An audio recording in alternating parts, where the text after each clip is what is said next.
우리는 믿음이라고 하는 말을 일상생활에서도 종종 사용하게 됩니다. 어떤 사람을 믿는다 라는 이야기를 할 때도 있죠. 내가 당신을 믿고 있어 라고 이야기를 하기도 하고요. 내가 내 자녀를 믿는다고 이야기를 할 때도 있습니다. 만약 우리가 상대방을 믿지 못한다고 한다면, 내가 다른 사람들을 전혀 믿지 못하는 삶을 산다면 우리는 지금과는 매우 다른 삶을 살아갈 수가 있겠죠. 물론 상대방의 말을 무조건 믿고 신뢰하는 것은 어떻게 보면 큰 위험한 일입니다. 우리 주변에는 우리를 향하여 거짓된 말로 우리를 현혹시키거나 잘못된 정보를 전달하는 사람들도 있기 때문이죠. 그렇기 때문에 우리는 누군가를 믿는다는 것에 대해서 신중하게 생각할 필요가 있습니다. 잘 믿어야죠. 잘 믿어야 되고 바람직한 것을 믿어야 한다는 이야기입니다. 거짓된 것을 믿으면 그만큼 내 인생은 잘못된 길로 빠지게 되는 것이니까요. 그렇다면 하나님을 믿는다는 것, 그것은 내 인생에 어떤 의미를 가지고 있다라고 생각을 하십니까? 내가 하나님을 믿고 살아가는 인생이라고 이야기를 할 때 나는 그 안에서 상대방에게 무엇을 이야기할 수가 있습니까? 믿음에 관하여 이야기를 한다면 꼭 하는 게 있죠. 학교 체육 시간이나 수련회장에 가면은 하는 게 꼭 있습니다. 어떤 거죠? 이렇게 하고 뒤에 친구들이 있어요. 가장 친하다고 생각되는 친구들. 그 친구들이 나를 이제 붙잡아 줄 겁니다. 그리고 나는 이제 그대로 뒤로 넘어져야 돼요. 만약에 그 친구들이 나를 안 잡아주면 난 뒤통수가 깨지겠죠. 하지만 내 친구들이 나를 잡아준다고 한다면 나는 무사할 수가 있을 겁니다. 아마 믿음에 대해서, 의리에 대해서 이제 테스트를 할 때, 아니면 믿음에 대해서 이야기를 할 때 꼭 한 번씩은 이런 레크레이션을 진행하는 것을 볼 수 있습니다. 과연 나는 내 뒤에 누가 있을 때 안심하고 넘어질 수 있다고 생각을 하시나요? 사랑하는 아내, 남편이 내 뒤에 있을 때 나는 안심하고 넘어질 수 있나요? 못 넘어지시겠어요? 아니면은 부모님이 내 뒤에 있다라고 한다면 넘어질 수 있으시겠습니까? 넘어질 수 있으시겠어요? 아니면 내가 진짜 믿고 있는, 내가 진짜 신뢰하고 있는 친구, 그 친구가 있다라고 한다면 뒤로 넘어질 수 있으시겠어요? 우리는 내 뒤에 사람이 있다라는 것을 알고 있음에도 불구하고 쉽게 뒤로 넘어지지를 못합니다. 분명히 뒤에 있는 사람이 나를 붙잡아 줄 것이라는 사실을 알고 있지만, 그렇지만 나는 뒤로 넘어지지 못할 때가 있다라는 것이죠. 아는 것과 믿는다는 것은 분명한 차이가 있기 때문입니다. 뒤에서 아무리 친구들이 소리를 내고 응원을 해주고 안전하다고 이야기를 해도 넘어지지 못할 때가 있고, 오히려 뒤에서 친구들이 아무 말도 하지 않고 있어도 우리는 넘어지는 것을 자신 있게 넘어질 때가 있다라는 것이죠. 그렇다면 우리는 하나님 앞에서 어떠한 믿음을 가지고 살아갈 수 있습니까? 내 뒤에 하나님이 계시다고 하면은 나는 자신 있게 넘어질 수 있나요? 내가 하나님을 믿고 살아간다라고 하는 것은, 내가 하나님을 믿는다라고 하는 것은 단순히 내가 하나님을 믿는다고 고백하는 것으로 끝나는 것이 아니라, 내가 하나님을 믿고 있을 때 나는 그 모습이 행동으로 나타날 수 있어야 한다라는 이야기입니다. 하나님을 믿는다고 하면서 우리의 믿음에 대해서 우리는 한번 생각을 해볼 필요가 있다라는 것이죠. 믿음이라고 하는 것이 각자가 가지고 있는 생각이 다르고 그 모습도 다를 수가 있습니다. 저는 믿음을 평가하거나 그 사람의 믿음에 대해서 옳다 그르다를 이야기하고자 하는 것이 아닙니다. 믿음은 눈에 보이는 것도 아니고 측정할 수 있는 것도 아닙니다.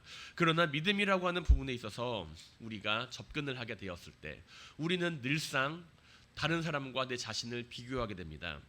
다른 사람과 내 자신의 모습을 비교하며 마치 내 믿음의 모습이 연약한 믿음의 모습처럼 느껴질 때가 많다라는 것이죠. 지금 나는 내 믿음을 어떻게 바라보고 있나요? 나는 누군가와 내 믿음을 비교하며 나의 믿음을 내 스스로 평가하고 있지는 않습니까? 믿음의 삶을 한 가지로 정리할 수는 없겠지만 우리가 믿음을 가지고 살아간다라고 할 때 우리는 다른 사람과 내 자신의 믿음을 비교할 수는 없을 것입니다. 그 사람의 믿음이 곧 나의 믿음이 되는 것은 아니기 때문이죠. 하지만 그렇다고 해서 우리가 그 사람의 믿음과 나의 믿음이 다르다고 해서 서로 다른 믿음을 가지고 살아가는 것은 아닐 것입니다. 그 사람에게는 그 사람의 믿음의 삶의 모습이 있고 나에게는 나의 삶의 믿음의 모습이 있지만 그럼에도 불구하고 공통적으로 존재하는 공통 분모는 존재한다라는 것이죠. 믿음의 삶을 가지고 살아가는 모습을 살펴보면 우리는 그 삶의 모습 안에서 공통적으로 존재하는 그 부분들을 발견할 수 있다는 것입니다. 가령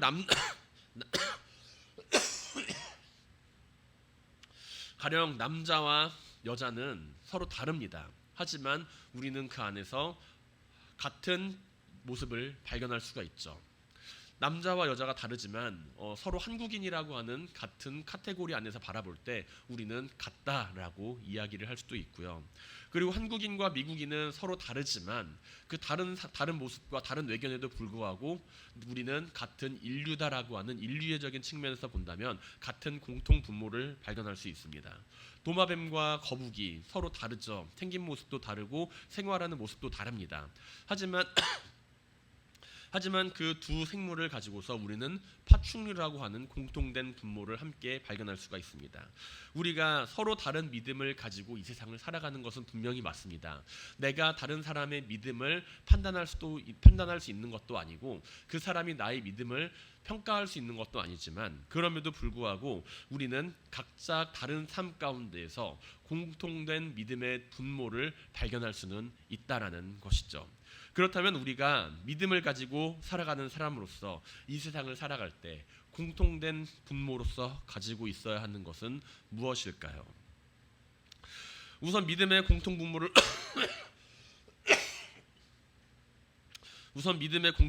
우리가 성경 안에서 찾아볼 때 히브리서 11장 1절에서 그 모습을 찾아볼 수가 있을 것입니다. 대부분의 경우 우리는 우리 일상에서 존재하는 믿음이 눈에 보이지 않는다는 것에 대해서 동의합니다.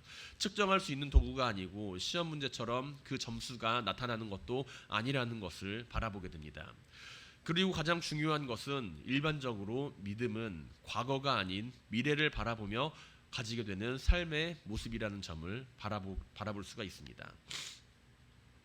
우리가 이야기하는 그 믿음이 내가 예전에는 믿음이 참 좋았는데 라고 이야기를 하는 것이 아니라 지금 내가 가지고 있는 현재의 모습이 예수 그리스도를 믿는 믿음 안에서 함께 존재해야 한다는 것이죠. 우리는 이미 지나간 과거에 대해서 알고 있는 사실에 대해 믿는다라고 이야기를 하지는 않습니다. 내가 알지 못하는 사실에 대해서 우리는 믿음이라고 하는 단어를 사용합니다. 주방에 사과가 있어요. 사과가 있는데 이 사과를 아이들에게 너네는 절대로 이 사과 먹지 마 라고 이야기를 해놓고 나갑니다. 그런데 돌아와 보니 사과가 사라졌어요. 3명의 아이들은 전부 다 나는 아니야 라고 이야기를 하고 있습니다. 우리는 이때 믿는다고 이야기를 할 수 있어요. 내가 너희를 믿고 있어. 내가 너를 믿고 있어 라고 이야기를 할 수가 있다는 것이죠. 그런데 만약에 그 상황 가운데 카메라를 설치되어 있던 카메라를 통해서 범인을 찾게 되었을 때 우리는 더 이상 믿음이라는 말을 사용을 할 수가 없게 됩니다. 그 현실과 상황을 목격하게 되는 순간 우리는 아이들에게 믿는다는 이야기를 할 수가 없게 된다는 것이죠. 최소한 그 사과를 내가 먹지 않았어. 내가 먹지 않았다는 그 말을 나는 믿을게 라고 하는 것에 대한 이야기를 할 수가 없다라는 이야기입니다. 그 사실을 우리는 알게 되었고 사실로 말미암아 실망하게 되었기 때문이죠. 이것이 우리의 일상에서 보여지는 믿음의 모습입니다. 히브리서 11장에서 기록된 믿음의 모습은 믿음은 바라는 것들의 실상이요 보이지 않는 것들의 증거라고 이야기를 하고 있습니다. 어떤 사건이 실제로 존재한다거나 혹은 장래에 반드시 성취될 것이라고 하는 것을 우리는 믿음 안에서 소망한다는 것이죠. 실상이라고 하는 말의 헬라어 원어는 그 아래에 서 있다라고 하는 의미를 지니고 있습니다. 내가 알지 못하는 것에 대해서 내가 불안한 마음을 가지고 있는 것이 아니라, 믿음은 우리가 바라는 것들에 대한 확신을 가지고 견고히 서 있을 수 있도록 하는 확고한 발판이다라고 하는 이야기 정도로 우리는 그 내용을 바라볼 수가 있을 것입니다. 그렇다면 내가 하나님을 바라보는 가운데 우리는 어떠한 확신을 가지고 살아가고 있나요? 내가 믿음 안에서 내가 믿음 안에서 하나님을 바라보고 있을 때 나는 어떠한 모습으로 하나님을 바라보고 있습니까? 믿음이라고 하는 것이 사람과 사람 사이에 있어서는 알지 못하는 것에 대한 동의 정도로 말할 수가 있겠지만, 하나님을 믿고 살아간다라고 하는 것은 하나님의 약속이 실제로 존재하며 그것이 하나님의 능력과 신실하심에 의해서 반드시 성취될 것이라고 하는 사실을 확인하는 것입니다. 믿음이라는 것을 통해서 우리는 창조주를 찾을 수 있는 가장 특별한 삶의 모습을 가지고 살아간다는 것이죠. 믿음이라고 하는 것을 통해서 우리는 하나님을 마주할 수가 있다라는 것입니다. 믿음은 눈에 보이지 않는 것을 우리가 신뢰하는 삶의 모습입니다. 우리는 지구상의 수많은 동물들을 마주하고 있지만 그 동물들이 종교를 가지고 있다고는 이야기를 하지 않아요. 그들 나름대로 자연의 섭리에 따라서 살아가고 있지만 그들이 믿음을 가지고 살아간다라고는 이야기하지 않습니다. 왜냐하면 동물들은 눈에 보이지 않는 것을 믿을 수 있는 능력을 가지고 있지 못하기 때문이에요. 본능에 의해서 살아갈 수 있을지는 모르지만 그들은 눈에 보이지 않는 것에 대해서 그것을 믿는 믿음을 가지고 있다고는 바라보지 못합니다. 믿음이라고 하는 것은 우리가 하나님을 알 수 있게 만드는 삶의 모습이라는 것이죠. 단순히 알 수 없는 미래에 대한 막연한 희망이나 단순히 알 수 없는 미래에 대한 신뢰가 아니라 내가 눈에 보이지 않는 것을 믿을 수 있다라고 하는 것은 내가 하나님의 일하심을 마주할 때, 눈에 보이지 않는 하나님의 일하심을 마주할 때 그분의 뜻을 알고 하나님의 약속을 신뢰할 수 있다라는 것을 의미합니다. 우리는 우리의 일상에서 가지는 하나님이 아닌 다른 것들을 향하여 믿음의 행위의 결과를 목격할 때가 종종 있습니다. 아까 말씀드렸던 사과를 먹지 말라고 했는데 사과를 먹은 아이의 모습을 통해서 우리는 우리의 신뢰와 믿음이 깨지는 것을 경험할 수도 있습니다. 하지만 우리가 하나님을 믿는다라고 이야기를 할 때 우리는 하나님의 그 말씀 안에서 하나님을 향한 신뢰와 신실하심을 경험하게 된다는 것이죠. 그 약속을 확인하게 됩니다. 집에서 우리가 외출을 할 때 아이들에게 이야기를 합니다. 내가 곧 돌아올게 라고요. 아이들에게 곧 돌아올게 라고 이야기를 하고 부모님이 외출을 할 때 아이들은 부모님이 사라지면 울기도 하고 떼쓰기도 하면서 기다립니다. 아마 여러 가지 생각을 아이들은 하겠죠. 부모님이 돌아오지 않으면 어떡하지? 부모님이 다시 집으로 돌아오지 않으면 어떡하지? 나는 버림받은 사람이면 어떡하지? 라고 생각을 하게 될 수도 있습니다. 그러나 부모님을 신뢰하고 있는 아이는 그 부모님이 하신 말씀을 또한 함께 기억하며 그 말씀에 대한 확신을 가지고 기다립니다. 부모님이 아이에게 한 말, 곧 돌아올게라고 하는 그 말이 있었기에 아이는 부모님을 기다릴 수 있다라는 것이죠. 그 아이는 부모님이 곧 돌아올게라고 하는 그 말을 하고서 그 말을 잊지 않고 다시 돌아왔다라고 하는 그 사실을 기억하고 있고 그 사실을 알고 있습니다. 그때 아이는 부모님이 아이에게 한 말을 신뢰하고 기다리는 모습을 가지고 살아갑니다. 성경은 우리에게 어떻게 이야기를 하고 있나요? 성경은 하나님께서 어떤 분이라고 우리에게 이야기를 하고 있습니까? 민수기 23장 19절에서 성경은 다음과 같이 기록합니다. 하나님은 사람이 아니시니 거짓말을 하지 않으시고 인생이 아니시니 후회가 없으시도다. 어찌 그 말씀하신 바를 행하지 않으시며 하신 말씀을 실행하지 않으시랴라고요. 이스라엘을 저주하려고 했던 발람이라고 하는 예언자를 통해서 하나님이 발락에게 하신 말씀이죠. 우리가 하나님을 믿는다는 것, 그것은 하나님의 말씀을 들어서 알고 있고 하나님의 말씀을 또한 신뢰한다는 것이며 또한 그 말씀이 우리 가운데 이루어질 것이라는 것을 고백하는 것입니다.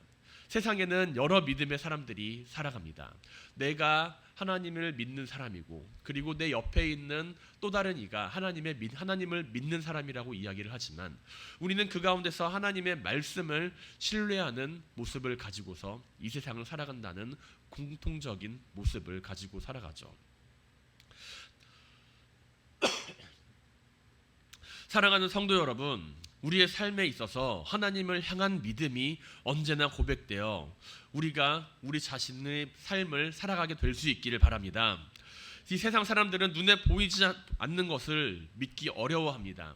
눈에 보이지 않는 것을 믿기 어려워하고 때로는 그 믿음이 잘못된 것이라고 이야기를 하면서 우리를 공격할 때도 있습니다. 그러나 우리의 믿음의 모습이 눈에 보이지 않는 것을 믿는 것이 아니라 눈에 보이지 않는 것을 믿는 것이 아니라 우리를 향한 하나님의 말씀을 믿고 따라가는 것임을 기억하시길 바랍니다. 사람들은 눈에 보이는 것만을 바라보며 따라가지만 우리는 하나님의 말씀을 통하여 하나님을 믿는 것으로 눈에 보이지 않는 것들의 증거를 가지고 살아가는 사람들입니다. 언제나 우리의 삶이 믿음 안에서 그 증거를 이루며 살아가는 모든 성도님들이 되시기를 주님의 이름으로 간절히 축원드립니다. 또한 하나님을 향한 믿음은 우리의 삶을 변화시킵니다. 믿음이 우리의 삶에 직접적인 변화를 주지 못하거나 아무런 영향력을 끼치지 못한다고 한다면 우리는 믿음을 가지고 살아갈 필요가 없죠. 왜냐하면 믿음을 가지고 살아가는 사람도 믿음을 가지고 살아가지 않는 사람도 큰 차이가 없기 때문입니다. 믿음은 나의 삶에 어떠한 영향력을 끼치고 있나요? 하나님을 믿고 살아가는 사람은 그 믿음이 분명 그 삶에 영향력을 끼치게 되기 마련입니다. 하나님을 향한 그 믿음이 우리의 삶에 있어서 어떠한 영향력을 끼치고 있는지를 바라본다면 내가 하나님을 어떻게 믿고 있는지를 발견할 수가 있습니다. 하나님을 향한 믿음이 무엇입니까? 그 믿음은 약속된 미래를 현재에서 누릴 수 있게 해주는 것입니다. 믿음은 미래를 향한 시선입니다. 믿음은 미래를 향한 현재를 바라보는 시선입니다. 그렇기에 믿음은 미래의 모습을 현실에서도 동일하게 경험하게 만들어주는 힘을 가지고 있습니다. 연말이 되면 보험회사에서 종종 보험 가입을 하라고 연락이 옵니다. 아마 이 자리에 계신 성도님들도 여러 보험회사에서 연락을 받아보신 적이 있을 겁니다. 꼭 이런저런 보험을 들라고 지금 드신 보험은 부족하다고 이야기를 하며 좀 더 많은 혜택을 누리라고 이야기를 합니다. 그런데 대부분의 경우에 있어서 그 보험이라고 하는 것은 미래에 대한 불안함을 근거로 이야기가 되는 것을 볼 수가 있습니다. 앞으로 우리는 병에 걸릴 것이고 그 병에 걸렸을 때 당신을 지켜줄 것이 필요하다라는 이야기인 것이죠. 아마 이 자리에 계신 성도님들도 여러 보험에 가입되어 있다고 저는 생각을 합니다. 최소한 한두 가지 보험은 가입을 하고 계시겠죠. 암에 걸리면은 치료비가 들 것이고 치료비가 보험에서 나올 것이고 그리고 또 상처가 나면은 다치게 되면은 또한 내가 가입한 보험에서 우리를 치료해 줄 수 있는 치료비가 나올 것입니다.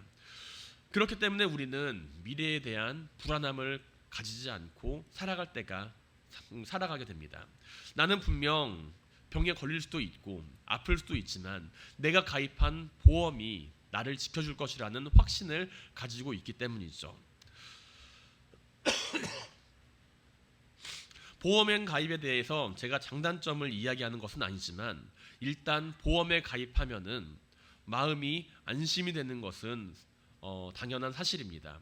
그리고 그 안심된 마음이 우리의 삶을 불안함에서 조금은 벗어나게 만들어준다는 것이죠. 우리는 그 걱정에서부터 일부 자유로워질 수가 있습니다. 이 보험이 나를 도와줄 것이라고 하는 미래에 대한 확신을 가지고 있기 때문이죠. 불안함과 걱정에서 벗어난 삶은 예전보다 자유로워지고 긍정적으로 바뀌게 된다라는 이야기입니다. 당장 내일 먹을 양식이 없어서 걱정하고 근심하고 있는 사람에게 매일 아침에 이 교회에 오면 1년 동안 레스토랑 무료 시식권을 준다라고 이야기를 하면 어떻게 될까요? 그 사람의 삶은 바뀌게 될 겁니다. 최소한 1년 동안은 먹을 것에 대한 걱정하지 않는 삶으로 바뀌게 된다는 것이죠. 그리고 1년이 지난 이후에 다시 한번 그 소망이 사라지게 되었을 때 우리는 그 사람이 다시 예전과 같은 삶으로 걱정과 근심이 있는 삶으로 돌아가게 되는 것을 볼 수가 있게 될 것입니다. 우리는 하나님을 믿는다라고 이야기를 하면서 무엇을 바라보며 살아가고 있나요? 하나님께서 우리에게 약속하신 그 약속의 말씀을 바라보면서 지금 내 삶은 어떠한 모습으로 바라보며 살아가고 있나요? 하나님이 우리를 향한 그 하나님의 말씀이 지금 이 순간을 살아가는 나에게 분명한 영향력을 끼치게 됩니다. 우리가 지금 이 순간이라고 하는 현재를 살아가지만 미래의 일을 바라보며 지금 이 순간을 살아가게 되기 때문이죠. 그렇게 하나님을 믿는다라고 하는 것은 우리의 현실의 모습을 결정하게 됩니다. 우리가 하나님께서 행하실 장래의 일을 바라보며 그 일을 두려워한다면 현재 죄 가운데 거하는 모습을 살아가고자 하지 않을 것이며 거룩하고 보다 정직한 삶을 살기 위해 노력할 것입니다. 하나님께서 약속하신 영원한 생명을 사모하며 지금 이 순간을 살아가고자 노력할 것입니다. 아무리 미래에 대한 믿음이라고 할지라도 우리의 믿음이 지금 현재가 아니라 미래를 향한 소망하는 믿음이라고 할지라도 그 믿음이 우리의 현실의 모습을 결정하는 중요한 역할을 하게 된다는 것이죠. 그리고 그 변화는 삶의 긍정적인 요소로 작용하게 될 것입니다. 가끔 개그맨들이 하는 코너를 보면 믿습니까? 라고 하면서 개그를 하는 그 개그 코너가 있는 것을 볼 때가 있습니다. 사람들에게 질문하면서 사회 풍자적인 모습을 바라보며 믿음에 대하여 무척이나 맹신적이거나 광신적인 모습으로 그리면서 부정적인 모습으로 표현할 때가 있습니다. 혹은 교회를 다니거나 종교를 가지고 살아가는 사람들의 모습을 비판하는 글들을 볼 수도 있습니다. 그런 모습을 바라보면 아직도 이 시대에 하나님을 알지 못하는 수많은 사람들이 있음을 느끼게 됩니다. 세상 사람들은 자신이 믿고 있는 바를 통하여 세상을 살아가지만 그것이 잘못된 것인 줄 모른 채 세상을 살아갈 때가 많이 있습니다. 때로 나는 아무것도 믿지 않는다고 이야기를 하며 나 자신만을 믿는다고 이야기를 하며 살아가는 무신론자들이 있지만 최소한 그들은 자신의 인생을 지켜줄 무엇인가를 가지기를 원할 것입니다. 어떤 사람들은 과학적인 근거와 경험만이 의미가 있다라고 이야기를 하며 눈에 보이는 증거가 있어야 나는 그것을 신뢰할 것이다라고 생각을 하지만 이것은 반대로 말하면 그만큼 사람은 알고 있는 것이 없다라는 것을 스스로 고백하고 있는 것과도 같습니다. 우리는 이 세상을 살아가며 너무나도 부족한 것이 많은 사람이고 아는 것도 많이 부족합니다. 그렇기 때문에 매일매일 우리는 불안함 속에서 살아가며 매일매일 나를 지켜줄 무엇인가를 바라보고 원하며 살아갑니다. 하지만 우리가 부족한 사람이기 때문에 내가 많은 것을 가지지 못한 사람이기 때문에 내가 하나님께서 창조한 언제 이 세상에서 사라질지 모르는 피조물이고 연약한 존재이기 때문에 우리는 하나님을 찾을 수 있고 하나님의 은혜를 경험할 수 있으며 하나님께서 우리에게 행하시는 일을 바라보며 믿음 안에서 살아갈 수가 있습니다. 사랑하는 성도 여러분, 우리의 삶이 믿음을 가지고 살아가는 삶이 될 수 있길 바랍니다. 믿음이란 비이성적이고 감성적이며 환상이나 착각을 이야기하는 것이 아닙니다. 믿음을 과학으로 증명하며 합리적인 사고를 통해서 그 사고 안에 우리의 믿음을 끼워 맞추는 것도 아닙니다. 믿음을 가지고 살아가는 사람은 한치 앞도 알 수 없는 내일의 일을 하나님을 신뢰하는 가운데 기다리며 그 영원한 생명의 말씀을 의지하는 삶을 살아가는 사람입니다. 주님께서는 제자들에게 부활의 소식을 전하시며 그 사실을 믿지 못하는 도마를 찾아오셔서 말씀하십니다. 도마가 내가 그 손은 내가 그 손의 못자국을 보며 내 손가락을 그 못자국에 넣으며 내 손을 그 옆구리에 넣어보지 않고는 믿지 아니하겠노라 라고 이야기를 할 때 주님께서는 그러한 도마를 향하여서 너는 나를 본 고로 믿느냐, 보지 못하고 믿는 자들은 복되도다 라고 말씀하십니다. 우리는 믿음의 삶을 사모하며 이 세상을 살아갑니다. 내가 믿음을 가지고 살아갈 수 있는 삶을 살아갈 수 있기를 원합니다. 믿음의 용기를 가지고 살아갈 수 있는 삶을 원합니다. 그러나 우리의 삶이 믿음을 가지고 살아가는 삶이 되기 위해서는 우리는 내 삶의 증거를 구하기에 앞서서 내 삶이 하나님의 말씀을 통하여 증거가 아닌 변화를 받는 삶을 살아가야 합니다.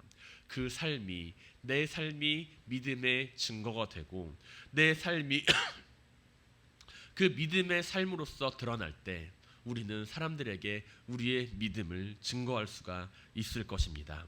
단순히 믿는다는 말이 아닌 그 생명의 삶을 통하여서 하나님을 신뢰하고 따르는 모습을 우리는 성경 안에서 발견합니다. 그 사실이 우리에게 큰 믿음의 용기를 줍니다.